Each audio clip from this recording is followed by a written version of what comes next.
గారు నమస్తే అండి. మరి ప్రపంచ బ్యాంక్‌కి అమరావతికి నిధులు ఇవ్వొద్దనంటూ కూడా అమరావతి ప్రాంతం నుంచే లెటర్‌లు వెళ్ళినట్టుగా కొన్ని వార్తలు వైరల్ అవుతా ఉన్నాయి. ఏంటి అసలు దీని గురించి ఏం చెప్తారు? ఏమండే, అందరికి నమస్కారం. ముఖ్యంగా రైతులందరికీ నమస్కారం. రైతు వ్యతిరేకులకు కూడా నమస్కారం. మా వాళ్ళకి, మా కజిన్ వాళ్ళకి 60 ఎకరం పొలం ఉందండి. భూసేకరణకు వచ్చారు. వస్తే మా బ్రదర్స్ నన్ను కూడా పిలిచారు. ఏంది మరి భూమి అడుగుతున్నాడు చంద్రబాబు నాయుడు, ఇద్దామా అది ఇదని. నేను ఒకటే చెప్పా ఆ రోజు, అరే మన తాత ఇక్కడ డెవలప్ చేసింది, తార్ రోడ్లు పోసింది, కరెంటు తెచ్చింది, కరకట్ట పోసింది, మొత్తం మన తాతగారేను. మనం వ్యతిరేకిస్తే బాగోదు. చంద్రబాబు నాయుడు ఉన్నాడు కాబట్టి ఆయన ఒక ఇజనగల ముఖ్యమంత్రి. హైదరాబాద్ని ఎట్ట బాగు చేశాడో మన రాష్ట్రాన్ని కూడా అట్ట బాగు చేస్తాడు. మరి ఇద్దాం, మరి అందుట్లో నడిబొడ్డు అంటున్నారు కదా అని మేమంతా మాట్లాడుకొని 98% భూములు ఇచ్చాం. 60 ఎకరం పొలం ఉన్నాడు మా వాడు, ఎదురు మాట్లాడకుండా భూములు ఇచ్చాడు. ఏనికి ఇవ్వాలి అనే మాట లేకుండా భూములు ఇచ్చాడు.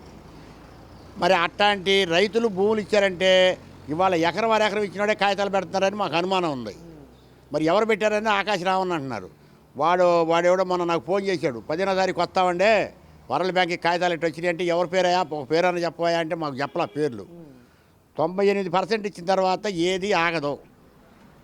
వీళ్ళు అరిచి గీపెట్టినా ఆగదు. ఇప్పుడు రాజధానిలో అసెంబ్లీ, మరి హైకోర్టు మొత్తం మా దగ్గరే ఉన్నాయి కాబట్టి ఇవాళ మా ఓంకార్ గారు, కిరణ్ గారు ఏం చెబితే అదే జరిగింది రాష్ట్రంలో. గుర్తుపెట్టుకోమని ఎవడైనా సరే. ఎందుకంటే వాళ్ళకి 2 రాష్ట్రాల్లో వాళ్ళకి అనువాయులు ఉన్నారు. వాళ్ళు 60 ఎకరం భూమిని దారాదత్తం చేశారు. మళ్ళీ నిన్నగాక మొన్న 25,000 గజం ముఖ్యమంత్రి గారు కావాలంటే ఇచ్చేశారు. స్వచ్ఛందంగా ఇచ్చారు. ఆయన ఏమన్నా మేము ఇవ్వం అని బెట్టేం చేయాలి, అంత రేట్లని ఆయన చెప్పారు. ఆయన ఇచ్చిన వరకు వీళ్ళు తీసుకున్నారు, ఈయన ఇచ్చిన వరకు ఆయన తీసుకున్నాడు. అట్లాంటి మహోన్నతమైన వ్యక్తులే భూములు ఇచ్చి ఏం మాట్లాడకుండా కూర్చుంటుంటే అసలు ఈ రైతులకి ఏమైంది? నాకు అనుమానం రైతులు పెట్టారనే. ఎవడు పెడతాడు మన మీద? ఇంకా ఎవడైనా సరే రైతులు పెట్టారని నాకు అనుమానం. ఈ రైతులే. అంటే వాళ్ళ వెనకాల ఉండి ఎవరైనా నడిపిస్తున్నారు? జగన్మోహన్ రెడ్డి, లేకపోతే వాడు సజ్జల రామకృష్ణారెడ్డి, లేకపోతే వైవి సుబ్బారెడ్డి, లేకపోతే విజయసాయిరెడ్డి కూడా ఇప్పుడు నాటకమే. వాడు నాటకం కాబట్టి వాడు రాజీనామా చేస్తాడు. వాడు 3 సంవత్సరాలు ఉంచుకొని రాజ్యసభ 3 సంవత్సరాలు ఉంది వాడికి. వాడు ఎంత దొంగ అనుకున్నా. మరి సజ్జల రామకృష్ణారెడ్డి కూడా ఒక దొంగ. మరి వాడు ఏది మాట్లాడే ప్రెస్ మీట్ ముంగలకు వచ్చి మాట్లాడే ఆ రోజా మాట్లాడిద్ది, అడ్డగోలు మాటలు మాట్లాడిద్ది. ఏం తెలుసా ఆమెకి ఏం తెలుసని మాట్లాడుతుంది. ఈయన అసలు ఎక్కడైనా సరే శాంతి భద్రతలు క్షీణించినాయా? ఆంధ్ర రాష్ట్రంలో శాంతి భద్రతలు బాగున్నాయి. సరే, చిన్న పొరపాట్లు ఎక్కడైనా జరగవచ్చు. భగవంతుని అందరికి మంచివాడు కాదు. చిన్న పొరపాట్లు ఎక్కడైనా జరగవచ్చు. మరి ఎందుకు మాట్లాడతారు వీళ్ళు? చంద్రబాబు నాయుడు నిజంగా కక్ష ధోరణితో చేయాలనుకుంటే మీ వైసీపీ వాళ్ళు నా కొడుకుండేవాళ్ళ బయట, మీరు చేసిన పనులకు నాకు బూతులు వస్తున్నాయి. ఒక్కడుండేవాళ్ళ బయట చంద్రబాబు చేయదలుచుకుంటే. అదే చంద్రబాబు మేము ఇంత పోరుగులాడి రాజధాని కోసం మేము ఇన్ని దీంట్లో ఉండి కాళ్ళు చేతులు ఎరగొట్టించుకుంటే ఇవాళకి నన్ను పిలవటం కానీ నన్ను పలకరీయటం కానీ లేదు. అయితే నేనేమన్నా బెబ్బేలు పడుతున్నానా? నాకు పదవులు కావాలని నేను కోరుకుంటున్నానా? లేకపోతే లోకేష్ దగ్గరికి ఏమైనా పోతున్నానా పరిగెత్తుకుంటా? లేదా ఆయన ఏమైనా వాటేసుకుంటున్నానా? లోకేష్ మనిషి కాదా ఏంది? కాదు, ఆయన దగ్గర మంత్రి పదవి ఉంది కాబట్టి మంత్రి అంతేనా? ఇంకేమైనా ఉందా? మరి ఆయన్ని పప్పు అని నిప్పు అదని ఇదని అన్నారు. ఇలా వాడు నిప్పు అయ్యాడు. ఏం బీగుతారు ఆయన్ని? మరి కక్ష ధోరణి ఎక్కడ చేయాలి? నిన్నగా మొన్నేగా మరి నందిగం సురేష్కి బెయిల్ వచ్చిందిగా. ఎవరన్నా మాట్లాడుతున్నారు ఆయన గురించి? అవును, న్యాయబద్ధంగా వెళ్ళాడు. ఇప్పుడు మా చిదంబరం మీదన్నో కనిమోళ్ళ మీద, రాజా మీద ఆ అక్రమ కేసులు అప్పుడు పెట్టారు బొగ్గు అని. మా కాంగ్రెస్ వాళ్ళు ఎవరన్నా పట్టించుకున్నారా?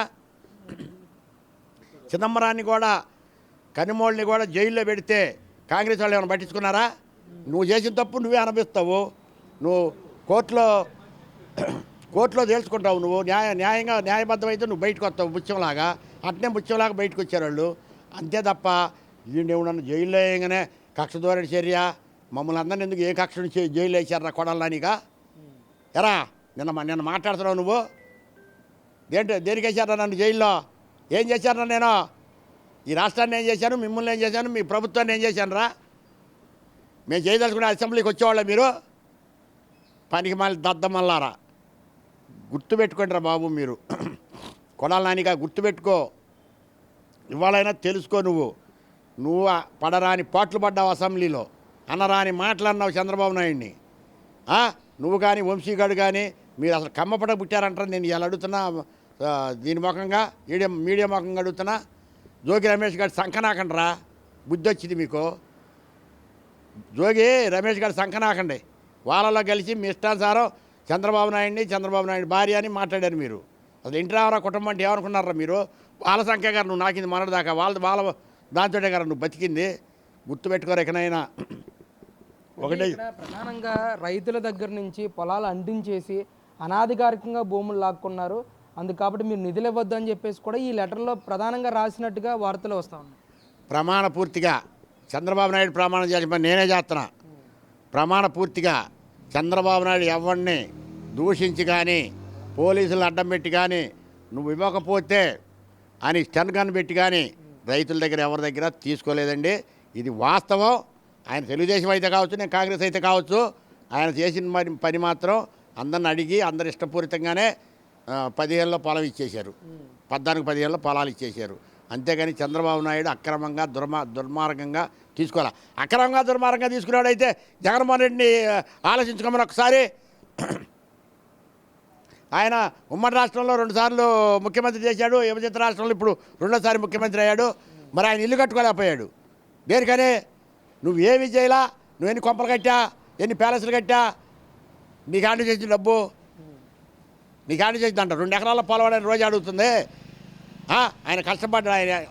ఆయన 40 సంవత్సరాలు ప్రతిపక్షంలో ఉన్నాయి, అధికార పక్షంలో ఉన్నాయి, 40 సంవత్సరాలు రాజకీయంలో ఉన్నాడు.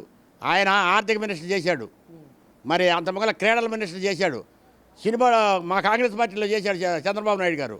మరి తర్వాత ఆర్థిక మినిస్టర్ చేశాడు ఎన్టీ రామారావు గారి గవర్నమెంట్లో. తర్వాత చీఫ్ మినిస్టర్ అయ్యాడు. లెక్కేసుకుంటే 4-12 40 4-5-20 40 సంవత్సరాలు ఆయన అధికారంలో ఉన్నాడు. మీరు తీసుకున్నట్టు ఆయన శాలరీ తీసుకుంటాడు నెల లెక్కేసుకోండి. ₹1,00,000 లెక్కేసుకోండి రా బాబు. సంపాదన అంటే ఆరోపణంగా సంపాదించుకున్నాడు ఆయన. అంతేగాని మీలాగా వాడి జేబులు కొట్టి ఈడి జేబులు కొట్టి చంద్రబాబు నాయుడు సంపాదించుకోలేదు. అది 100% అబద్ధం. మీరు ఎక్కడైనా మాట్లాడుతూ నేర్చుకోండి. సభ్య సమాజం నమ్మేటట్టుగా ఉండాలి మాట్లాడితే భాష. అంతేగాని ఇక ఏమీ మాట్లాడద్దు మీరు. మరేంటండి జగన్మోహన్ రెడ్డి గారు 2029లో గెలుస్తాము, వైసీపీ బ్రతుకుతుంది, వైసీపీ ఏళ్తుంది, 30 ఏళ్ళు మనమే అధికారంలో ఉంటామని చెప్పి మాట్లాడుతున్నారు. ఇప్పుడు నాకంటే బలాజీడు ఒకడు వచ్చాడు, నన్ను కింద పడేసాడు. మళ్ళీ రారా చూసుకుందామంట. మరి సిగ్గాచారమా, శివాని ఎత్తురా. ఆ జగన్మోహన్ రెడ్డి సిగ్గుచారం ఉంటే అండగా అసలు ఆ మాట బయటికే రాడు. 11 సీట్లు పడిపోగానే ఇంట్లో కూర్చొని జనానికి ఆకర్షితయ్యే మాటలు మాట్లాడుకుంటాడు అన్న ప్రెస్ మీట్ పెట్టి. సప్త సముద్రాలు ఒకడు ఉండగా తీసుకొస్తాను, మిమ్మల్ని ఏం చేయాలో చేస్తానని ఉద్యోగస్తులను బెదిరియటం. చంద్రబాబు నాయుడు ఎప్పుడన్నా బెదిరించాడు ఉద్యోగస్తుల్ని? ఇవాళ అధికారంలోకి వచ్చిన తర్వాత ఏమైనా చేశాడా? నువ్వు అధికారంలో ఉండగా చంద్రబాబు నాయుడు చెప్పులు వేపించావు, రాళ్ళు వేపించావు, నీ ఇష్టానుసారం చేసావు. రైతుల్ని, భూములు ఇచ్చిన రైతుల్ని జైల్లో పెట్టించావు, SC ST యాక్ట్ కేసులు పెట్టించావు. నా మీద అటెంప్ట్ మర్డర్ కేసులు పెట్టించావు. ఇవాళ కేసులు తీసేయాలి చంద్రబాబు నాయుడు. మా మీద ఉన్న కేసులు ఎవరు చెప్పుకోవాలంట. గుర్తుపెట్టుకోండి, ఎప్పుడైనా సరే ధర్మం గెలిచిద్ది, అధర్మం ఎప్పుడు గెలవదు. తాత్కాలికం. అన్నం తినగానే అన్నం అరగదు, అన్నం అరిగే టయానికి అరిగిద్ది, ఆకలి అయ్యే టయానికి అయ్యిద్ది. అంతేగాని నువ్వు అబద్ధాలు చెప్పి ప్రజలు నమ్మియాలంటే ఇవాళ మా ఊళ్ళో సుబ్బారావు అని ఉన్నాడు, వాడు కూడా నీ మాట నమ్మడం గుర్తుపెట్టుకో.